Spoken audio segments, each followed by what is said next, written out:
Hello and welcome to our very first lesson of pre-calculus. Today we will be reviewing factoring. The first thing that we're going to look at is how to take out a GCF. So if you look at our first problem that we have right here, we can see the greatest common factor is 6. So we are going to take 6 out of all of our terms, which leaves us with 6 times x squared plus 5. We look at this and see that this can't be factored anymore, and so we know we are done. Next one, our greatest common factor of this, between 4 and 10, that's going to be 2. Between the a's, we know is going to be a squared. Between the b's, we can see that it's just b. When we take 2a squared b out of 4a squared b, we are left with 2.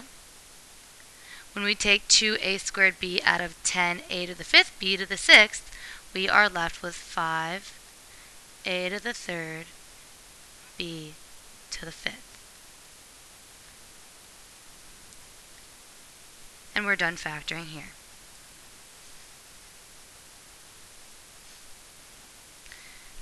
Next problem. Here we're going to be factoring with leading coefficient of 1. So we can see here that our leading coefficient is 1, so we're going to see how we can factor this. We need to find two numbers that multiply to get 12, but add to get 7. What these numbers are going to be is 3 and 4. So what we're going to get is x plus 3 times x plus 4. You can check your answer by distributing. If I were to distribute this, x times x is x squared. X times 4 is 4x. 3 times x is 3x. 3 times 4 is 12, which you can combine your like terms to get x squared plus 7x plus 12. So we know that this is our final answer. Next problem. We need to find two numbers that multiply to get to 15, but add to get to negative 8. Now don't forget that sign, that's important. So, what these numbers are going to be are negative 5 and negative 3. Negative 5 times negative 3 is positive 15. Negative 5 plus negative 3 is negative 8. So this is our answer. Same as before, we could also check our answer for that if we're not sure. Here we need to find two numbers that multiply to get to negative 48, but add to get to 2. These numbers are going to be positive 8 and negative 6.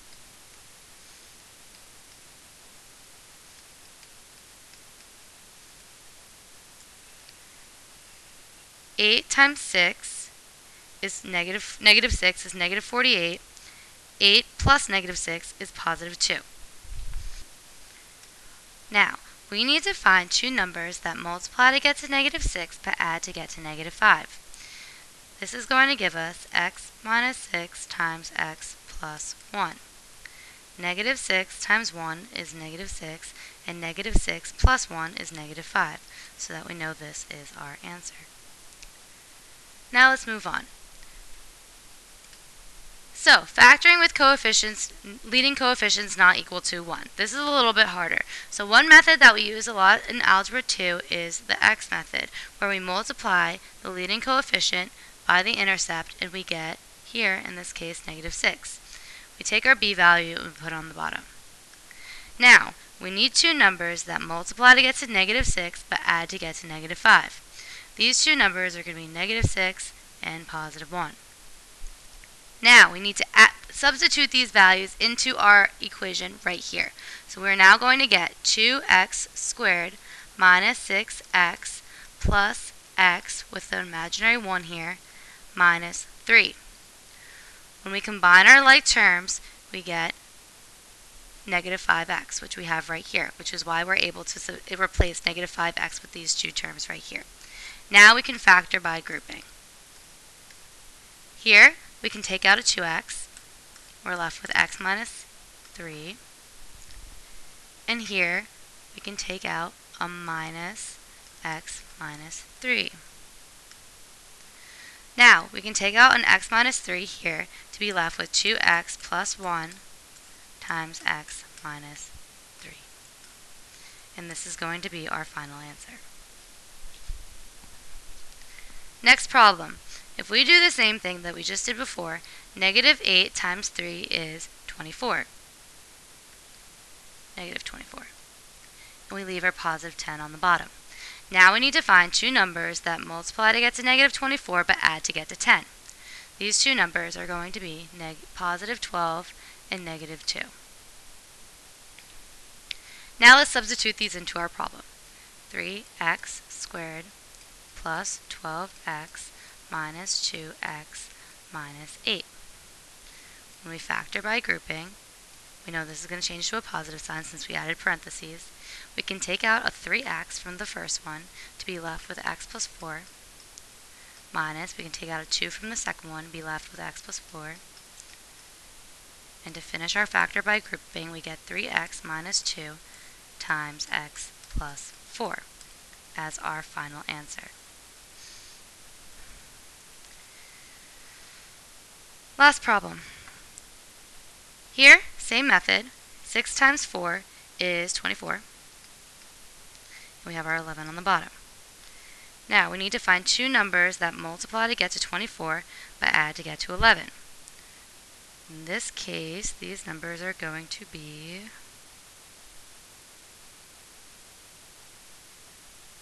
8 and 3. When we substitute these numbers into our problem here, we get 6x squared plus 8x plus 3x plus 4. Now we can factor by grouping. We factor, our greatest common factor within this is going to be 2x. We're left with 3x plus 4 plus, we know there's an imaginary 1 times 3x plus 4.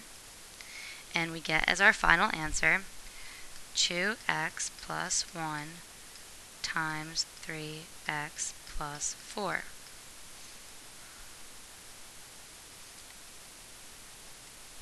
And that would be our final answer. The next thing that we're going to talk about is factoring a difference of perfect squares.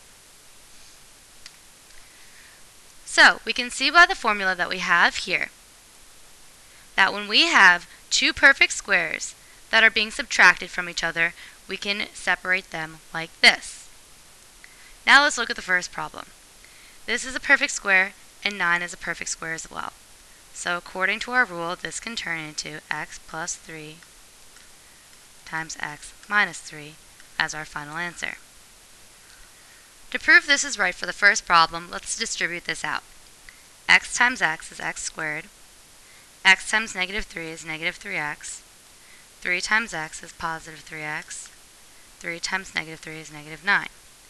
These two cancel, and we're left with x squared minus 9, which proves this correct. Now let's do the next problem. Perfect square is 4. Perfect square is y.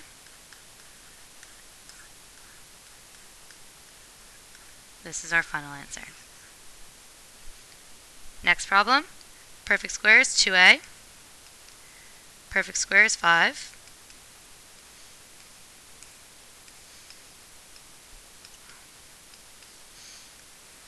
And this is our final answer. And the last problem. Perfect square is x squared. Perfect square is 9. X squared plus 9. X squared minus 9. Now we're not done with this because this part can be factored further. This part cannot. It can only be factored if there's this negative sign. So to factor this further, this is a perfect square. This is a perfect square.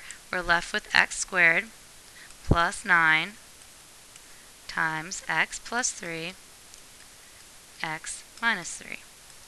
And this is our final answer. Now let's move on to sum and difference of perfect cubes. So, this is the SOAP method that you learned last year in Algebra 2. What I mean by the SOAP method is we look at the original sign in the original equation. We keep the first part, the sign the same, the next sign is the opposite, and the next sign is always positive. That works no matter what. It's the same sign that you started with, opposite sign to that, always positive. We also use the acronym square multiply square. So what we do is we cube root both terms, and that's what we get here. Now, the first term is this first term squared, s. The second term is these two terms multiplied together, m. And this term is this term squared, s. Now let's try our examples.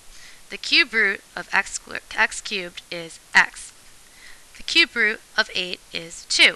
Keep this sign the same. Next, we square this term, x squared. The next sign is opposite, which is positive because this is negative. Next term, multiply 2 by x, 2x. Next term, always positive, 2 squared. And this is our final answer. Next one. A cubed, cube root is a. Cube root of 27, 3. This sign stays the same. Next, squared a squared. This sign, opposite. Multiply these, 3a. Always positive, 9, because that's 3 squared. And this is our final answer.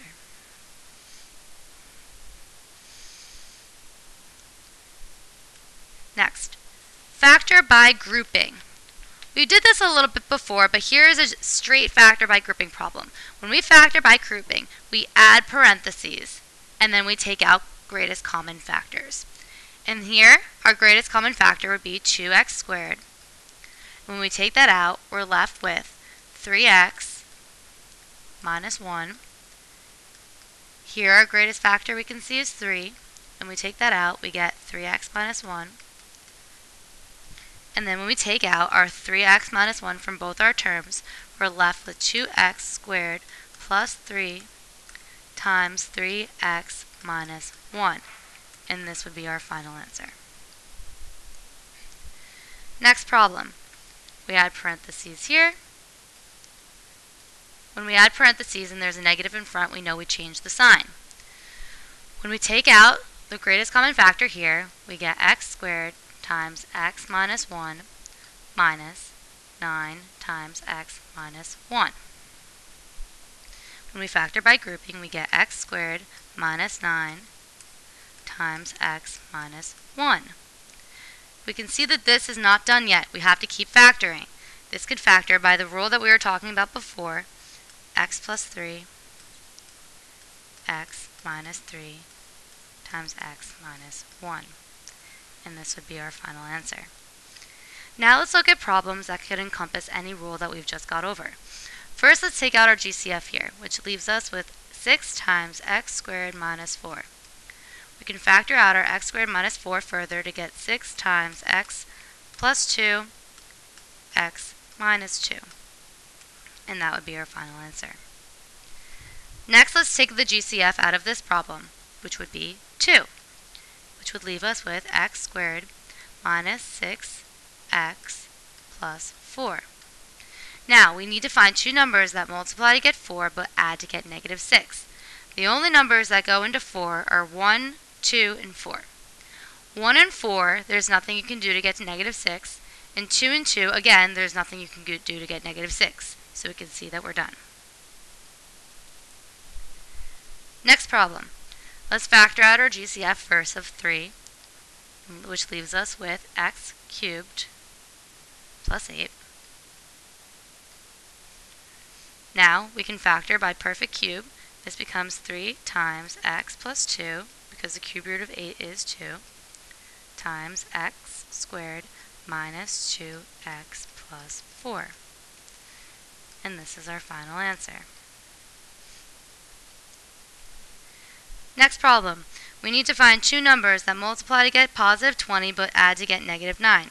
These two numbers are negative 4 and negative 5, which give us our final answer.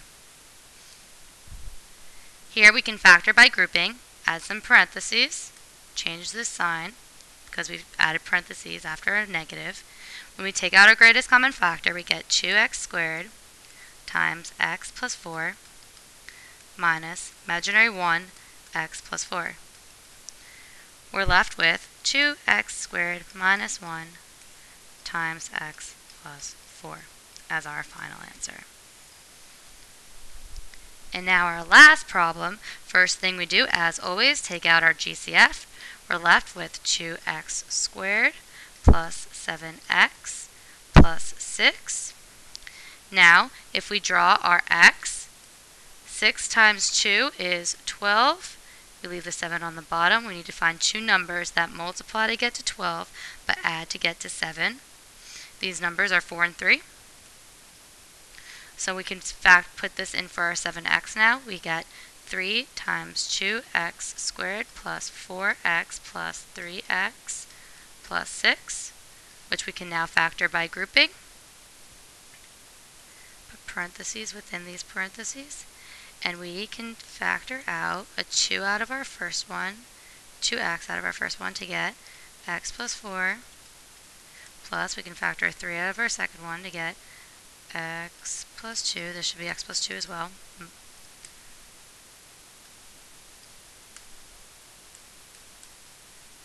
And now we can be left with 3 times 2x plus 3 times x plus 2.